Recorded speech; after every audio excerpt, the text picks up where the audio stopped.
pagi, salam sejahtera saudara yang terkasih dalam Tuhan Yesus Kristus. Kita berjumpa kembali dalam Renungan Pagi Jemaat GPDI Shekinah PSD. Sebelum kita mendengarkan renungan firman Tuhan, mari kita siapkan hati dengan berdoa. Selamat pagi Tuhan, untuk pagi hari ini kami dibangunkan dengan tubuh yang sehat. Sepanjang malam telah berlalu di dalam penyertaan-Mu, dan pagi ini kami rindu memulai hari ini bersama dengan Engkau. Engkau adalah firman Allah itu sendiri. Engkau adalah firman Allah yang berkuasa, yang hidup, yang kami rindukan untuk memenuhi kami, agar kami dapat lebih lagi dibentuk seturut kehendak-Mu. Terima kasih Tuhan, dalam nama Tuhan Yesus Kristus. Amin.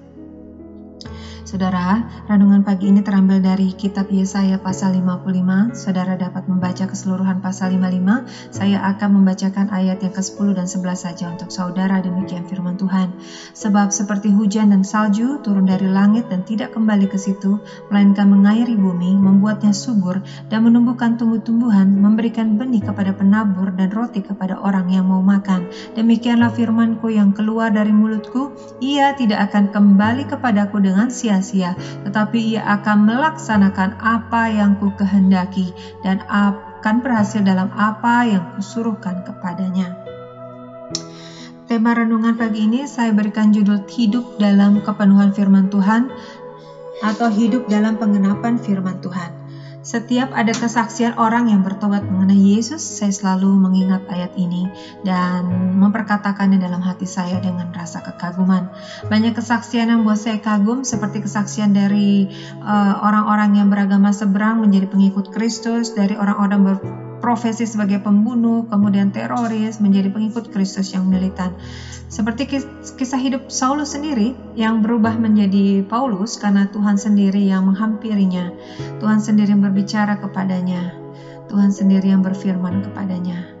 Begitu juga dengan kesaksian-kesaksian orang-orang tadi, beberapa orang yang bertobat karena Tuhan sendiri yang datang menampakkan diri kepada mereka, berbicara dengan kasih kepada mereka. Ada juga yang telah mendengar sekelumit khotbah firman Tuhan di gereja atau di luar gereja, atau dalam lirik kata-kata dalam puji-pujian yang pernah mereka dengar.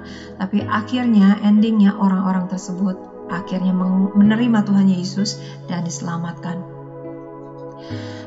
Pasal 55 ini merupakan pengharapan keselamatan dari Allah yang disampaikan melalui Nabi Yesaya kepada bangsa Israel pada waktu itu, pada zaman bangsa Israel ditawan oleh bangsa Babel.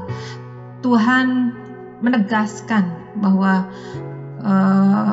janjinya itu tidak akan ditelannya lagi. Tuhan menunjukkan janji keselamatannya melalui Nabi Yesaya. Ada harapan buat bangsa Israel pada waktu itu. Tapi bangsa Israel memang sering mengecewakan Tuhan, sering menolak Tuhan, tidak mau menerima apa yang Tuhan sudah sediakan buat mereka. Padahal Tuhan rindu selalu untuk kembali bersama-sama dengan umatnya. Dalam renungan ini saya belajar beberapa hal. Yang pertama, bahwa firman Tuhan adalah sumber kehidupan. Karena di ayat 10 dikatakan seperti salju atau hujan. Salju dan hujan pada akhirnya berbentuk air yang jatuh ke tanah. Air yang seperti yang kita tahu adalah sumber kehidupan bagi semua makhluk. Tuhan menegaskan di sini bahwa janjinya atau perkataannya adalah sumber kehidupan yang membawa kehidupan bagi semua orang. Hal berikutnya, firman Tuhan adalah kuasa yang dapat memberikan pertumbuhan atau perkembangan bagi orang-orang yang telah ditentukan oleh Tuhan untuk memberikan dampak. Tumbuh-tumbuhan diciptakan Tuhan untuk memenuhi kebutuhan manusia pada awal-awal penciptaan. Ya, tumbuh-tumbuhan diciptakan untuk berfungsi untuk membantu manusia. Ada proses pertumbuhan yang dapat menggenapkan kuasa firman Tuhan ini di dalam ayat ini. Dalam ayat ini kita pelajari firman Tuhan memberikan kuasa pertumbuhan dan perkembangan bagi orang-orang yang telah ditentukan. Poin berikutnya adalah firman Tuhan juga merupakan kuasa pada saat tumbuh-tumbuhan menghasilkan benih untuk mengembangkan kehidupan berikutnya. Jadi di sini saya pelajari kehidupan yang diberikan oleh firman Tuhan itu tidak berhenti pada satu tempat, berhenti pada satu cycle, tapi berkelanjutan sehingga menghasilkan proses kehidupan lainnya. Hal berikutnya yang saya pelajari, firman Tuhan akan terus menghasilkan kehidupan dan pertumbuhan yang berhasil. Saya percaya firman Tuhan itu sendiri berkuasa, amin. Namun ada komponen keberhasilan mutlak sebagai dampak dari kuasa firman Tuhan, yaitu adanya penabur yang mengerjakan benih dan adanya orang yang mau makan roti yang dihasilkan. Disinilah Tuhan membagi peran kepada kita para pengikut Kristus. Apakah kita mau dijadikan bagian dari pengenapan firman? Penabur berarti ada proses pengerjaan penaburan. Apa yang ditaburkan? Ya, benih firman Tuhan.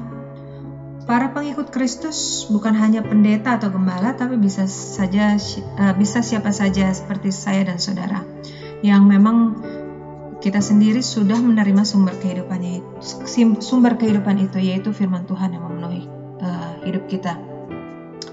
Berikutnya, siapa orang yang mau makan roti?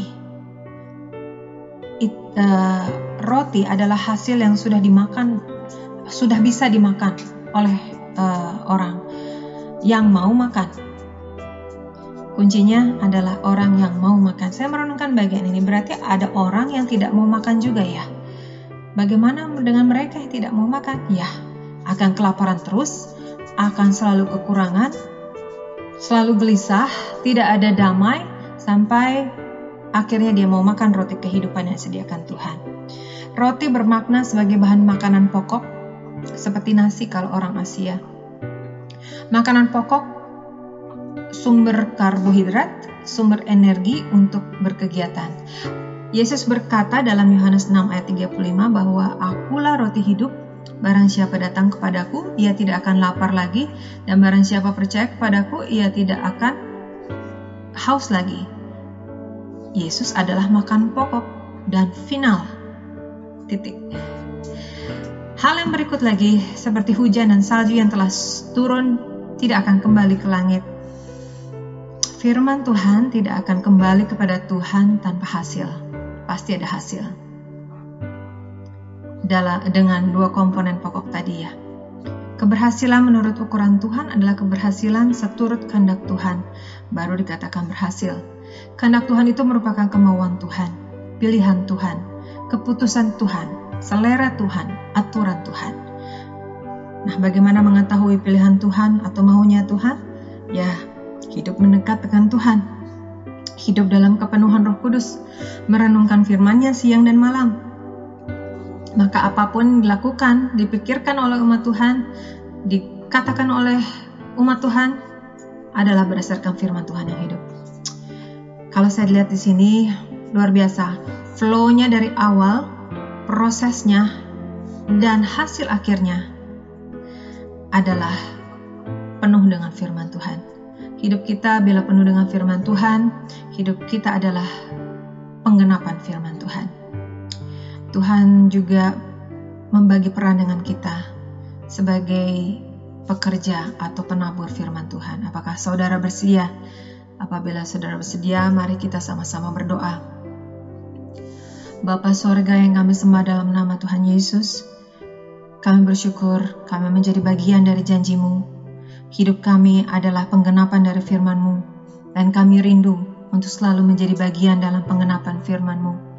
Oleh karena itu, selalu bukakanlah rahasia firman-Mu kepada kami agar kami mengerti kehendak-Mu dan hidup seturut kehendak-Mu.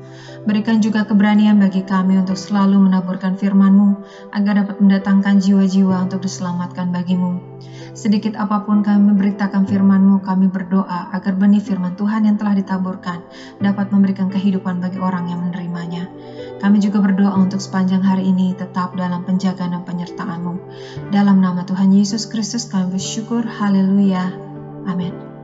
Saudara, biarlah damai sejahtera dan sukacita dari Roh Kudus terus menyertai saya dan saudara. Tuhan Yesus memberkati.